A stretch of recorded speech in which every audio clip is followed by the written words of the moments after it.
정보책 1달쌤입니다. 오늘은 5분 특강 7번째 시간이죠. OSI 7계층하고 TCP/IP 4계층하고 한번 알아보도록 할 거예요.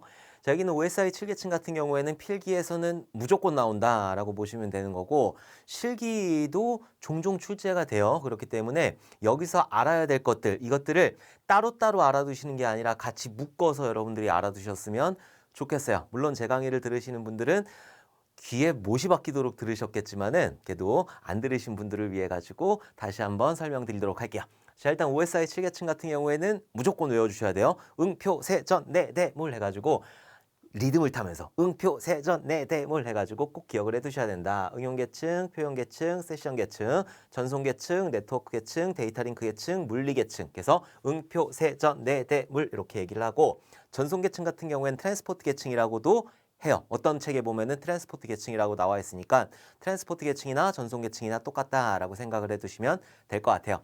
자, 일단 OSI 7계층에서 응표, 세전, 내대물 요거는 꼭 기억을 해두셔야 되는 거고 뭐 이게 상위 계층이냐 하위 계층이냐 이거를 굳이 나누실 이유는 전혀 없어요. 자, 그리고 각각의 특징들하고 PDU 단위하고 그리고 여기서 사용되는 장비하고 이런 것들을 일단 먼저 알아두셔야 되는 거예요. 자, 일단 PDU 단위부터 알아보도록 할게요. PDU 단위라고 하면은 어떤 데이터가 사용이 되느냐. 그래서 응용 계층, 표현 계층, 세션 계층 같은 경우에는 데이터가 만들어지게 되는 거예요. 그냥 우리가 안녕이라는 데이터가 이렇게 만들어지게 된다. 안녕이라는 데이터를 만들어가지고 내가 친구한테 이렇게 전송을 하기 위해서 안녕을 써가지고 여기 있는 전송 계층으로 내리게 되는 거예요. 자, 전송 계층으로 데이터를 이렇게 내리고 요 앞에다가 헤더를 이렇게 붙이게 되는 거죠. 자, 요거를 뭐라고 하냐? 세그먼트라고 보통 해요. 자, 세그먼트라고 하는 거고 여기 있는 세그먼트를 내려요. 어딜로? 네트워크 계층으로 내려가지고 여기에 세그먼트에다가 헤더를 이렇게 붙이게 된다. 그럼 얘를 뭐라고 하냐면은 패킷이라고 하는 거예요. 패킷. 자, 여기는 패킷을 내려요. 어디로? 데이터 링크 계층으로 패킷을 이렇게 내린 다음에 여기다 헤더를 붙이게 되면 얘를 뭐라고 하냐면은 얘를 프레임이라고 하는 거예요. 프레임이라고 하는 거고 여기는 프레임을 물리 계층으로 내려가지고 1과 0의 비트 높은 전압인 5V하고 낮은 전압인 1.5V를 쭉 쏴주게 되면은 이게 이제 친구한테 이렇게 날아가게 될 거란 말이에요. 그럼 친구는 요거를 받아가지고 프레임을 받아가지고 헤더를 빼요. 자, 그러면 여기 있는 패킷이 나오게 될 거고 패킷에서 헤더를 빼요. 자, 그러면은 여기 있는 세그먼트가 나오게 될 거고 세그먼트에서 헤더를 빼게 되면은 데이터가 나가게 되는 거잖아요. 그래갖고 안녕이라는 데이터가 이런 식으로 전송이 된다. 그래서 데이터가 만들어지고 세그먼트, 패킷, 프레임 이렇게 만들어진다라고 하는 거 요런 그 PDU 단위 요거를 먼저 알아두셔야 되는 거죠.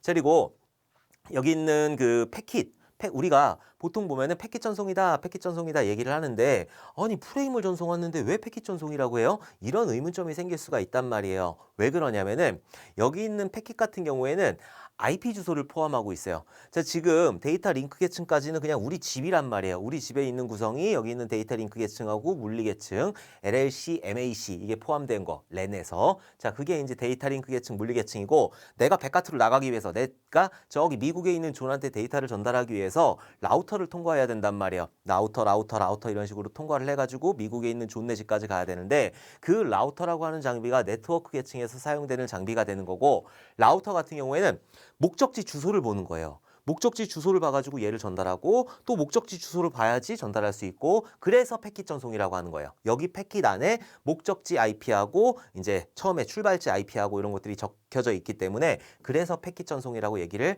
많이 한다. 요거는 그냥 그렇구나라고 알아두시면 될 것 같아요. 자, 일단 PDU 단위 알아봤고 자, 그리고 여기서 사용되는 장비들이 있단 말이에요. 위에는 장비들을 사용 안 되고 여기 물리 계층 같은 경우에는 NIC라고 해가지고 네트워크 인터페이스 카드 그냥 랜 카드 여러분들 그 인터넷 설치 기사분들이 오셔가지고 이렇게 선 찝어가지고 요거를 트위스트 페어 케이블이라고 하는데 선 찝어가지고 이렇게 푹 꼽아주시죠. 거기 있는 꼽히는데 거기를 보고 NIC라고 하는 거고 자, 그리고 여기서 허브라고 하는 장비가 쓰여요. 허브 같은 경우에는 그냥 집선 장치의 역할만 하는 거예요. 여기서 얘기하는 허브는 더미 허브, 멍청한 허브를 얘기하는 거고 자, 그리고 여기서 리피터라고 하는 그런 장비가 사용이 된다. 자, 리피터 같은 경우에는 증폭기 역할을 하게 되는 거죠. 자, 그리고 데이터 링크 계층 같은 경우에는 스위치하고 브릿지 요게 두 가지 장비가 사용이 되는 거예요. 스위치라고 하는 거하고 브릿지라고 하는 그런 장비가 사용이 된다. 자, 스위치 같은 경우에는 똘똘한 허브라고 생각을 하시면 돼요. 여기 있는 허브 밑에서 물리계층에 사용하는 그 더미 허브, 멍청한 허브는 왜 멍청하다고 하냐면은 여기 이제 들어오는 포트가 있고 여기에 이제 호스트들, 노드들이 연결이 되어 있단 말이에요. 노드, 호스트, 컴퓨터 다 똑같은 얘기예요. 자, 이런 식으로 연결이 되어 있는 거고 데이터가 딱 들어오면은 여기 있는 멍청한 더미 허브 같은 경우에는 그냥 다 보내요. 그냥 다 보내가지고 얘가 필요 없으면 폐기시키고 얘가 사용하다 한다. 그럼 여기다 보내고 이런 식으로 하는 멍청한 더미 허브를 얘기하는 거고 스위치 허브 같은 경우에는 똘똘한 허브예요. 그래갖고 어떤 데이터가 들어오면은 누구한테 보낼지 이것들을 판단할 수 있는 거 이걸 보고 스위치 허브라고 한다. 그래서 스위치 같은 경우에도 종류가 있었잖아요. 그래서 스위치 종류 보게 되면은 L2 스위치라는 게 있고 L3 스위치라는 게 있고 L4 스위치라는 게 있고 L7 스위치라는 거 스위치가 4가지 종류가 있는데 장비예요.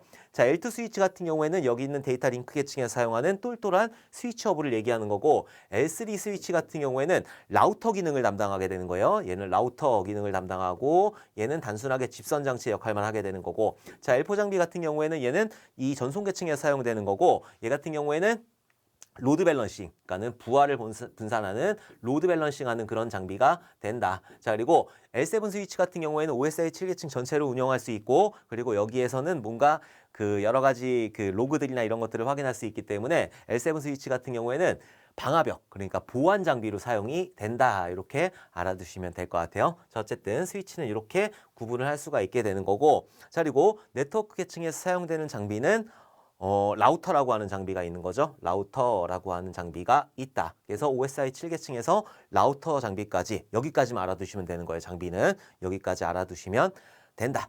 그래서 라우터 같은 경우에는 라우팅 프로토콜이라는 게 있었잖아요. 라우팅 프로토콜은 정적 라우팅 프로토콜, 동적 라우팅 프로토콜. 자, 정적 라우팅 프로토콜은 관리자가 하는 거고 동적 라우팅 프로토콜에는 IGP, EGP, 내부 라우팅 프로토콜, 외부 라우팅 프로토콜, EGP는 BGP 요거만 있는 거고 여기 있는 내부 라우팅 프로토콜 같은 경우에는 거리 벡터 알고리즘하고 링크 상태 알고리즘을 사용하는데 거리 벡터 알고리즘은 RIP가 대표적인 거고 그리고 링크 상태 알고리즘 같은 경우에는 OSPF가 대표적인 거다. 이렇게 알아두시면 돼요.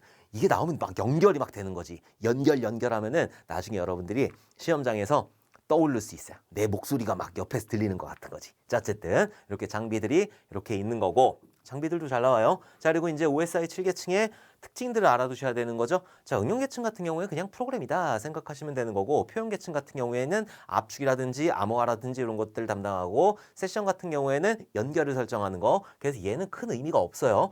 자, 전송 계층 같은 경우에는 양 종단 간의 신뢰성 있는 정보를 전달할 때 쓰는 게 전송 계층이다. 그래서 이 양 종단 간이라고 하는 의미는 뭐냐면은 내가 미국에 있는 존네 집에 뭔가 데이터를 보내겠다라고 하면은 우리 집에서 미국에 있는 존네 집까지 양 종단 간의 신뢰성 있는 정보를 전달하기 위해서 뭐 흐름 제어라든지 오류 제어라든지 이런 것들을 하게 된다.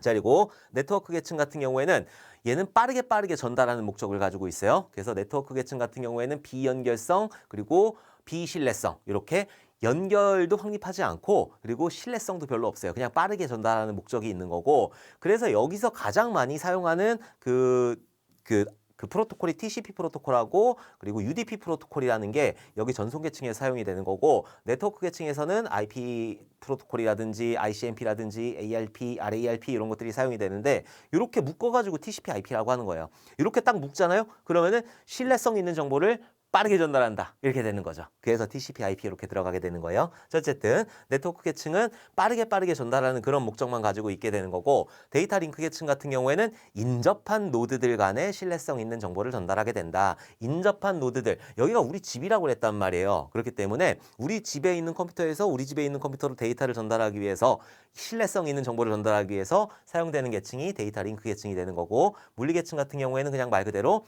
그냥 이것들을 변환해가지고 프레임을 비트로 변환해가지고 쏴주는 역할만 하게 된다. 그래서 우리 PDU 단위 알아봤고 그리고 여기 쓰이는 장비 알아봤고 특징들 알아봤고 자 그리고 여기 데이터 링크 계층에서 스위치가 쓰였으니까 스위치 종류 알아봤고 또 뭐 알아봤었죠? 라우팅 프로토콜 간단하게 말씀드렸지만은 라우팅 프로토콜까지 줄줄줄줄 이렇게 하실 수 있어야 된다. 자, 그러면은 OSI 7계층에 맞춰가지고 TCP/IP 4계층이 있단 말이에요. TCP/IP 4계층이 실제로 우리가 인터넷에 쓰이는 거고 응용계층, 표현계층, 세션계층 묶어가지고 너네 그냥 프로그램이잖아. 그러니까 그냥 응용계층으로 내비두는 거고 전송계층은 그대로 전송계층이 되는 거예요. 네트워크계층은 인터넷계층이라고 하는데 그냥 네트워크계층이라고 하셔도 상관없어요. 자, 데이터 링크 계층하고 물리계층하고 묶어가지고 네트워크 액세스 계층이라고 하는데 TCP/IP 4계층에서 이 용어들은 큰 의미가 없어요. 사실 큰 의미가 없고 얘가 중요한 거예요. 얘가 전송 계층하고 인터넷 계층. 자, 여기서 사용하는 프로토콜들 어떤 약속들이 있느냐. 네트워크 액세스 계층 같은 경우에는 이너넷이라든지 x.25라든지 RS232C라든지 이런 프로토콜이 사용이 되는 거고 자 그리고 인터넷 계층 같은 경우에는 IP, ICMP, IGMP, ARP, RARP 이런 프로토콜들이 사용이 된다. IP라고 하는 거는 IP 프로토콜 안에는 뭐가 들어가 있냐면은 이제 빠르게 전달하는 목적을 수행하기 위해서 주소값이 들어가 있게 되는 거고 ICMP 같은 경우에는 내가 데이터를 보내다가 못 보냈어요. 그럼 나한테 다시 돌려줘야 되는 거죠. 자 그리고 IGMP 같은 경우에는 얘는 멀티캐스팅 관련된 그런 프로토콜이고 내가 가입했느냐 뭐 탈퇴했느냐 이런 것들을 관리하는 게 IGMP가 되는 거고 ARP 같은 경우에는 IP 주소를 맥 어드레스 주소로 맥 어드레스 주소라고 하는 거는 여러분들 컴퓨터에 있는 네트워크 카드의 고유한 주소를 얘기하는 거예요. IP 주소를 맥 어드레스로 변환하는 거 두 글자에서 세 글자가 되는 거니까 ARP 여기 프로토콜에 담겨 있게 되는 거고 반대로 하는 거는 RARP라고 한다. 얘 잘 나와요. 얘는 실기에서도 굉장히 잘 나온다. 자 다음에 여기 전송 계층에서는 TCP 프로토콜하고 UDP 프로토콜이 사용이 되는데 TCP 프로토콜 같은 경우에는 연결 지향형이고 UDP 프로토콜 같은 경우에는 비연결형이다. 이렇게 알아두시면 될 것 같아요. 자, 그리고 TCP에 맞춰가지고 UDP에 맞춰가지고 각각의 응용 계층의 프로토콜들이 있는데 HTTP, HTTPS 여기다 HTTPS도 있는데 얘 같은 경우에는 443 포트를 사용하게 되는 거죠. 자, 이때 HTTP나 HTTPS 같은 경우에는 여러분들이 보는 브라우저에서 있는 거 따따따 네이버닷컴 그거를 담당하게 되는 거고 FTP 같은 경우에는 20번, 21번 쓰는데 보통 21번 사용한다고 얘기를 많이 해요. 그래서 FTP 같은 경우에는 파일 전송할 때 쓰는 거, SMTP 같은 경우에는 메일 전송할 때 쓰는 거 25번, 텔넷 같은 경우에는 23번을 사용하고 있는 거고 여기다 격가지로 SSH라고 하는 게 있어요. 자, 얘 같은 경우에는 22번. 사실 얘가 더 시험에 잘 나오죠. 텔넷하고 SSH하고 두 개 다 비슷해요. 무슨 역할을 하느냐? 외부에 있는 컴퓨터를 접속해가지고 내가 외부에 있는 컴퓨터를 사용할 수 있게 하는 그런 프로토콜이 여기 있는 텔넷하고 SSH가 되는데 텔넷이라고 하는 거는 내가 막 글자를 입력하면 얘가 평문으로 날아가요. 안녕하세요 하면 안녕하세요가 통신선로를 통해서 날아가게 되는 거고 SSH 같은 경우에는 얘를 암호화시켜서 날리게 된다. 그런 차이점이 있어서 요즘에는 SSH를 많이 사용을 한다.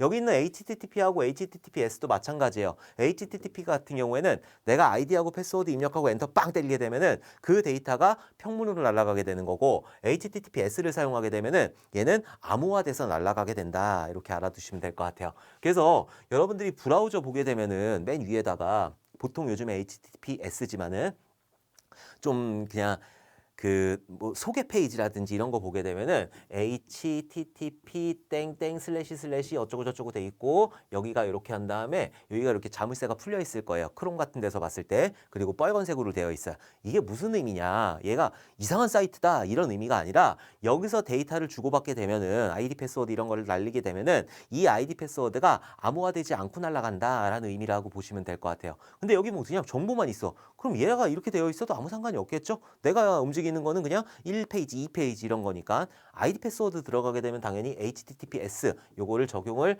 보통 하게 되는 거고 자 그리고 이렇게 했을 때는 자물쇠가 이렇게 잠겨 있으면서 녹색깔로 표시가 될 거예요. 요거는 한번 보시면은 그렇게 되어 있을 거예요. 보통 네이버 같은 경우에는 HTTPS로 들어가니까 UDP는 비연결형이 되는 거죠. 그래서 DNS, SNMP, DHCP 이런 것들이 있는데 DNS 같은 경우에는 도메인 네임 시스템. 그러니까 내가 따따따 네이버닷컴하고 엔터를 빵 때리게 되면은 네이버닷컴으로 들어가는 게 아니라 실제 네이버닷컴의 주소값, IP 주소값을 돌려줘야 된단 말이에요. 그런 거를 할 때 사용하는 게 DNS가 되는 거고 SNMP 같은 경우에는 네트워크 장비 관리하는 거, DHCP 같은 경우에는 IP 주소를 자동으로 할당한다. 이런 내용이 들어가면은 DHCP가 되는 거예요. 그래서 TCP에 관련된 프로토콜, UDP에 관련된 프로토콜 이렇게 여러분들이 정리를 해주시면 될 것 같아요. 그리고 잘 나오는 건 아까 SSH 있었잖아요. 자, 얘 같은 경우에는 22번 포트를 사용한다라는 거 좀 기억을 해두시면 되고 HTTPS는 보통 443 포트 변경할 수 있는데 보통은 기본적으로 443 포트를 사용을 하게 돼요. 그래서 우리는 OSI 7계층, 응표, 세전, 내대물 여기까지 다 알아봤었고 여기서 중요한 것들 PDU 단위하고 그리고 특징들하고 그리고 장비들 자 그리고 이 OSI 7계층에 맞는 TCP/IP 4계층이 있는데 이 TCP/IP 4계층에 사용되는 그런 그 프로토콜들은 어떤 것들이 있는지 이런 것까지 이번 시간에 한번 알아봤어요. 5분 특강인데 맨날 5분이 지나는 것 같아요. 5분으로 어떻게 줄일 수가 없더라고. 말을 굉장히 빨리 하는데도 이게 잘 안 되더라고요. 어쨌든 우리 이번 시간 이거 들어주시냐고 너무너무 고생 많으셨고 그리고 다음에 또 5분 특강으로 웃는 얼굴로 뵙도록 하겠습니다. 혹시 듣고 싶은 강의가 있으시면은 저희 카페에 들어가셔가지고 써주세요. 그러면은 제가 그거에 대해서 다시 이제 정리해가지고 여러분들한테 설명을 드리도록 할게요. 지금은 그냥 제가 머릿속에 떠오르는 것들을 하나씩 하나씩 끄집어내가지고 여러분들한테 설명을 드리는 건데 듣고 싶은 게 있다라고 하면은 이렇게 알려주시면 될 것 같아요. 프로그래밍 언어는 못하고 그거는 너무 양이 많아서 못하고 그냥 간단한 이론적인 내용들만 알려주시면은 제가 여러분들한테 쉽게 풀어가지고 설명을 드리도록 하겠습니다. 자, 이번 시간 너무너무 고생 많으셨고 우리 다음 시간에 웃는 얼굴로 다시 뵙도록 하겠습니다. 감사합니다.